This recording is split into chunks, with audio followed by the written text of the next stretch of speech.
Before Jamie Oliver and organic vegetables, before dietary requirements and allergen warnings, there was just a dinner lady in a hairnet, a serving spoon the size of a shovel, and plates of hot food that could fill a growing child for the rest of the day. You didn't get choices. You didn't ask questions. You queued up, held out your plate, and took what came. Hit that subscribe button if you remember these school dinner classics, give us a like, and let us know in the comments which one takes you straight back to the dinner hall. Shepherd's pie. Let's start with shepherd's pie, the undisputed king of school dinners. Not the delicate version your mum might make at home, but the institutional masterpiece that arrived in enormous metal trays, cut into perfect squares like building blocks.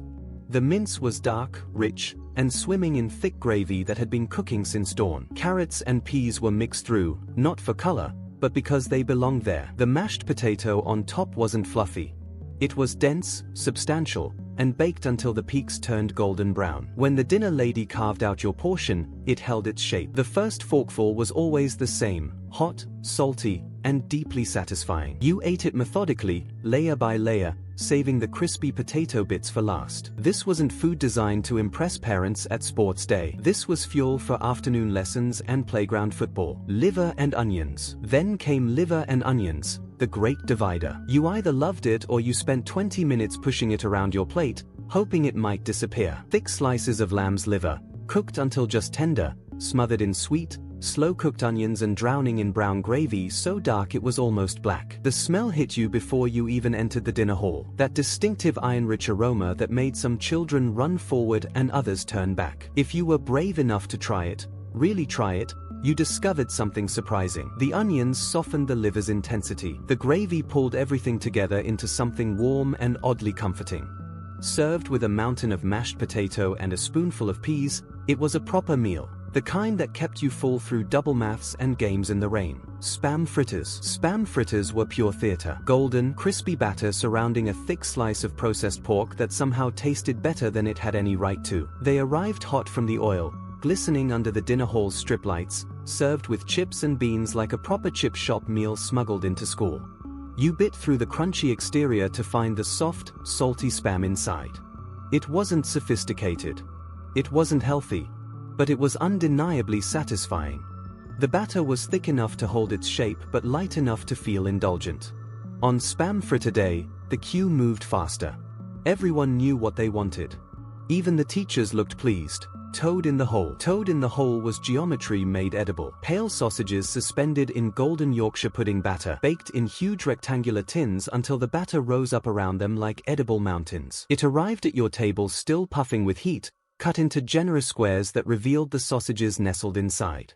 The Yorkshire pudding was never quite like the one at home. It was denser, more substantial, designed to fill growing stomachs rather than impress at Sunday lunch. The sausages were basic but honest, pink, salty, and substantial enough to matter. Smothered in thick onion gravy and served with mashed potato, it was comfort food that understood its job. Fill the children. Keep them happy. Get them through the afternoon. Fish and chips. Friday meant fish and chips, the school's attempt at bringing the seaside to the dinner hall. Rectangles of white fish in golden batter, served with proper chips and mushy peas so bright green they looked artificial. The fish was usually cod or haddock, cooked from frozen but somehow still flaky inside its crispy coat. You ate it with your fingers when the dinner ladies weren't looking. The chips were thick-cut and proper, not the skinny French fries that would come later. They were pale gold, soft in the middle, and perfect for soaking up the vinegar that came in plastic bottles on every table. The mushy peas were an acquired taste, but once acquired, never forgotten. Bright, salty, and oddly addictive. Cornish pasty. The Cornish pasty was a meal you could hold. Thick pastry crimped at the edges, filled with diced potato, swede, onion, and just enough minced beef to make it count. They came hot from the oven, steam escaping from the first bite like a tiny, edible volcano. The pastry was never delicate. It was working pastry, designed to hold its filling without falling apart in a child's hands. The vegetables inside were soft and well seasoned, the beef adding richness without overwhelming the other flavors. You ate it section by section, following the crimp from one end to the other. It was portable comfort food, the kind of meal that traveled well from serving hatch to table to mouth. Cottage pie. Cottage pie lived in shepherd's pie's shadow, but deserved its own recognition. Made with minced beef instead of lamb, topped with the same substantial mashed potato, and baked until the surface cracked with golden goodness. The mince was rich and dark, cooked slowly until it almost fell apart. The potato topping was applied with an industrial piping bag, creating swirls and peaks that caught the oven's heat and turned beautifully brown. When you broke through that crispy surface, the steam rose up carrying the scent of beef and onions. Served with a helping of mixed vegetables, usually carrots and peas, it was a complete meal that understood proportion. Enough meat to satisfy, enough potato to fill, enough vegetables to keep the grown-ups happy. Bangers and mash. Bangers and mash was simplicity perfected. 2 thick sausages, properly browned and split at the ends to show they'd been cooked with care, served alongside a mountain of creamy mashed potato and swimming in onion gravy. The sausages were the star, pink, salty, and substantial enough to cut with a knife rather than a fork. The mashed potato was never fancy. No butter visible, no herbs, just potato mashed smooth and served hot. It was a canvas for the gravy, which was brown, thick, and slightly sweet from the onions that had been cooking all morning. You ate it methodically, cutting the sausages into rounds, mixing them with potato, soaking everything in gravy until the plate was clean. Beef stew and dumplings. Beef stew and dumplings was winter food, the kind of meal that steamed up the dinner hall windows and made everyone forget it was raining outside. Chunks of beef that had been cooking since breakfast, soft enough to cut with a fork, swimming in thick brown gravy with carrots, onions, and potatoes. The dumplings floated on top like edible clouds. Light, fluffy, and perfect for soaking up the rich gravy below. You ate them first, using them as little sponges to capture every drop of flavor. Then you tackled the stew itself, working your way through tender meat and vegetables that had melded together into something greater than the sum of their parts. Meat and potato pie. Meat and potato pie was northern comfort in pastry form. Short crust pastry filled with diced potato, onions, and just enough minced meat to bind it all together. The pastry was thick and substantial, designed to hold its filling without breaking apart in eager hands. Inside, the potatoes were cooked until they almost fell apart, creating a filling that was part chunks, part mash. The meat added richness and flavor, but the potatoes were the star. Served hot with beans or peas, it was a meal that understood its audience. Children needed carbohydrates. They needed warmth. They needed food that tasted like care, even when served by dinner ladies who'd rather be anywhere else. Chicken curry. Chicken curry was exotic by 1970s school dinner standards. Pieces of chicken in a mild, golden sauce that was more coconut milk than spice, served over a bed of plain boiled rice. It wasn't authentic. It wasn't challenging, but it was different enough to feel special. The curry was sweet rather than hot, with just enough flavor to make children feel adventurous without scaring them off. The chicken was tender, cooked until it fell apart at the touch of a fork. The rice was simple and perfect, each grain separate and ready to soak up the mild curry sauce. On chicken curry day, even the pickiest eaters cleaned their plates. Macaroni cheese. Macaroni cheese was comfort food in its purest form. Elbow pasta swimming in a cheese sauce that was more cheese than sauce, baked until the top turned golden and slightly crispy. The pasta was always slightly overcooked by adult standards, but perfect for children who needed it to be soft enough to eat quickly. The cheese sauce was made from proper cheese, not powder from a packet. It was thick enough to coat every piece of pasta, rich enough to satisfy, and hot enough to burn your tongue if you weren't careful. Served with a spoonful of mixed vegetables or baked beans, it was a complete meal that never failed to please. Roast beef and Yorkshire pudding. Sunday's roast dinner came to school on Wednesdays. Slices of roast beef, carved thin and served with Yorkshire pudding that rose like golden cups around the edges of the serving tin. The beef was never pink. Health and safety wouldn't allow it, but it was tender and properly seasoned, with just enough fat to keep it moist. The Yorkshire pudding was the real star.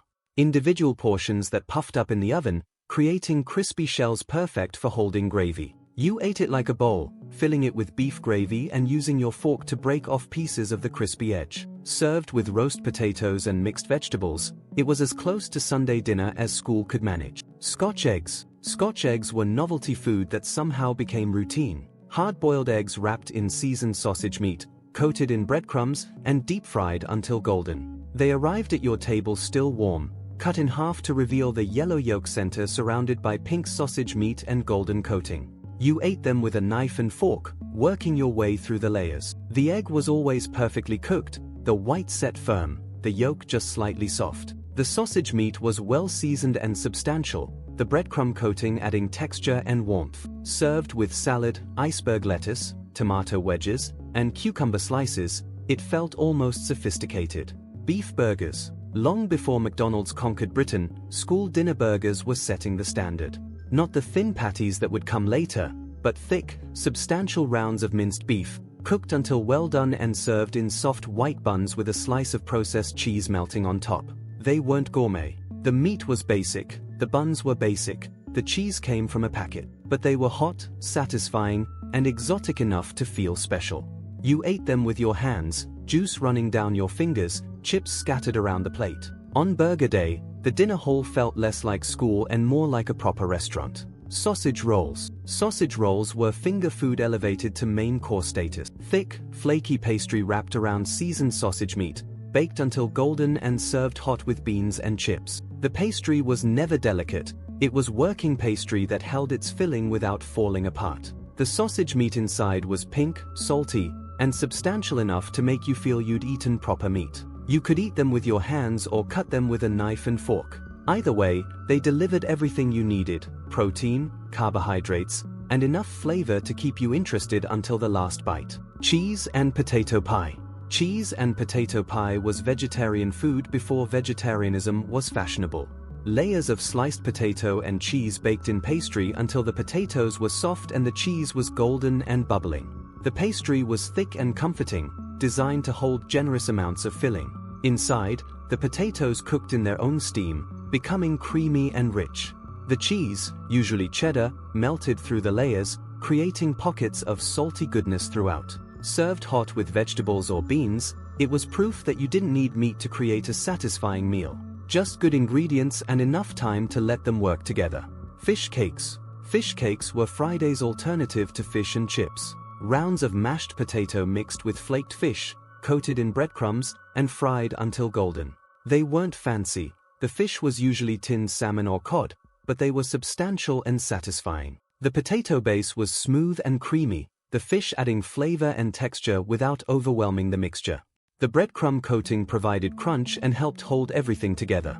Served with beans or peas, they were comfort food that happened to contain fish. You ate them quickly, while they were still hot, before the coating lost its crispness. Chicken and mushroom pie. Chicken and mushroom pie represented sophistication in the school dinner world. Chunks of chicken and sliced mushrooms in a thick, creamy sauce, topped with puff pastry that rose into golden, flaky layers. The filling was rich and substantial, with enough chicken to make it feel like a proper meal. The mushrooms added an earthy flavor that made the whole dish feel more grown-up than the usual school fare. The pastry on top was always perfectly cooked, crispy outside, flaky inside, and strong enough to support a generous helping of filling. Served with mashed potato and vegetables, it was Sunday dinner food smuggled into the school week. Jam roly-poly.